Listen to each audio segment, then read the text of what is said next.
요즘에는 한 가지 직업만 가지고 끝까지 내가 평생 동안 이거만 한다. 그런 세상은 또 아니잖아요. 또 다른 데 적응해야 할 때는 제너럴리스트가 돼야 된다.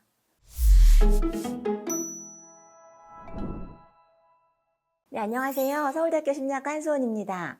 어릴 때부터 영재 교육들 받아보셨나요? 아니면 영재 교육 시키시나요? 타이거 우즈 얘기 아시죠? 타이거 우즈가 어렸을 때 10개월 때 아버지가 퍼터를 줬다.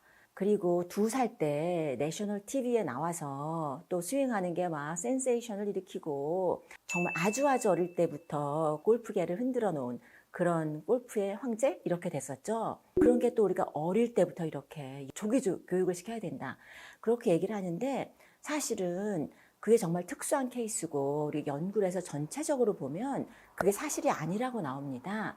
다른 운동선수의 예를 들어보면 어렸을 적에 럭비도 하고 배드민턴도 하고 수영도 하고 뭐 온갖 걸 다 했어요. 스케이트보드도 타고 이거 했다 저거 했다 뭐 그러다가 한 티네이저쯤 돼서 테니스를 해서 그런데 이제 테니스로 나중에 정말 우리가 다 알게 되는 라저 페더러가 그런 케이스였어요.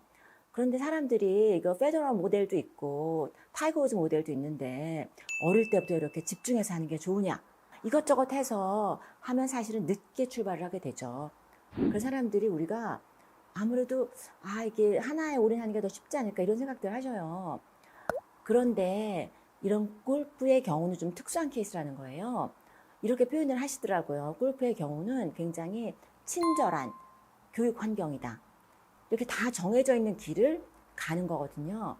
그런데 우리가 사는 세상에 그렇게 정해진 길을 그렇게 가는 경우는 사실 거의 없다고 봐야죠. 정해진 길을 가는 것은 이렇게 어릴 때부터 하나를 파서 될 수 있을지 모르지만 우리가 불확실한 세상, 계속 변화하고 적응해야 하는 세상에서는 하나를 파는 게 유리하지 않다는 거예요. 특히 요새 같으면 어릴 때부터 막 코딩 많이 하잖아요. 그리고 뭐 초등학교 때 의대 입시반이 있다. 뭐 여러 가지가 있는데 그렇게 하는 게 과연 정말 성공할 것인가? 단기적으로는 그렇게 하는 경우가 성공하는 경우가 많습니다. 그리고 처음에 직장 잡기는 더 좋아요. 딱 요거 하니까 그거 하는데 직장을 잡으면 되거든요. 그런데 우리가 정말 세상이 변하고 또 다른 데 적응해야 할 때는 제너럴리스트가 돼야 된다. 그리고 제너럴리스트로 교육을 받아야 훨씬 길게 가고 더 크게 성공한다. 이렇게 이야기를 합니다. 요즘에는 한 가지 직업만 가지고 끝까지 내가 평생 동안 이거만 한다. 그런 세상은 또 아니잖아요.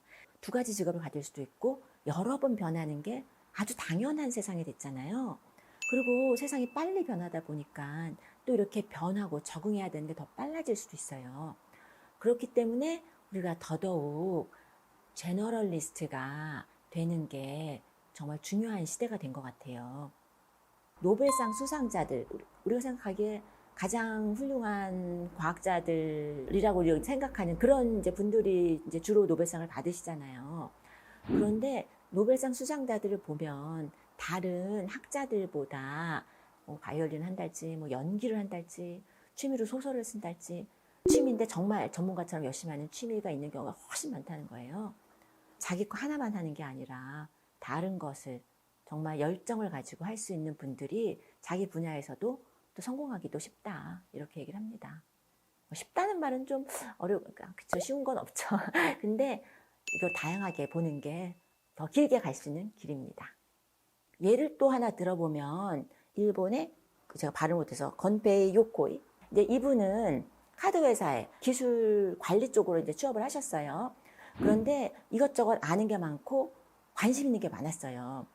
그래서 나중에 무엇을 만드셨냐면은 또 카드 회사에서 많이 쓸 수 있는 기술을 가지고 그 손으로 쥐고 할 수 있는 게임보이 같은 걸 만들었어요. 우리가 아는 닌텐도예요. 이미 존재하는 기술들이 많이 있거든요. 여기서 하나, 저기서 하나 이걸 모아서 정말 우리가 기술적으로 뭐 대단한 게 아닐지 모르지만 그걸 가지고 우리가 저렇게 즐겁게 할 수 있는 그런 게임을 만드신 거거든요. 한국에서도 아주 대기업 중에 대기업에서 이제 전자산업 쪽에서 이런 말씀을 하신 걸 들었어요. 우리는 세상의 기술을 다 안다. 그런데 앞으로 뭘 해야 될지 모르겠다. 한 가지를 파고들어서 그것만 아는 전문가 중에 전문가만 모여있는 회사에서는 더 기술이 발달되기가 어렵다고 합니다. 사실은 있는 기술들을 모아서 무엇을 쓸 것인가, 그걸 할 수 있어야 되거든요. 그런데 우리 일상에서도 그래요. 이제 취업하거나 그럴 때도 계속해서 변화하고 또 적응해 나가려면요. 한 가지를 파고 나가면 나중에 이걸로는 이제 더 이상 할 게 없다. 그랬을 때는 정말 할 게 아무것도 없는, 뭘 해야 될지 모르는 난감한 상황이 되는 것 같아요. 대학의 경우도 보면 요새는 키워드가 융합이에요. 그런데 또 융합학과 그런 데선 또 이렇게 얘기해요. 전문성이 없는데 융합만 하면은 할 수 있는 게 없다. 그렇지만 우리가 조금씩이라도 많이 알아야 기존에 있는 기술을 연결할 수 있고 분야를 연결할 수 있어요.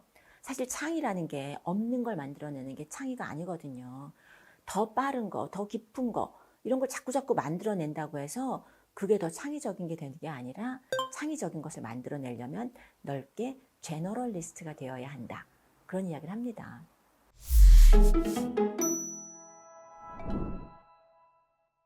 네, 오늘은 스페셜리스트와 제너럴리스트 그런 이야기를 나눠봤습니다.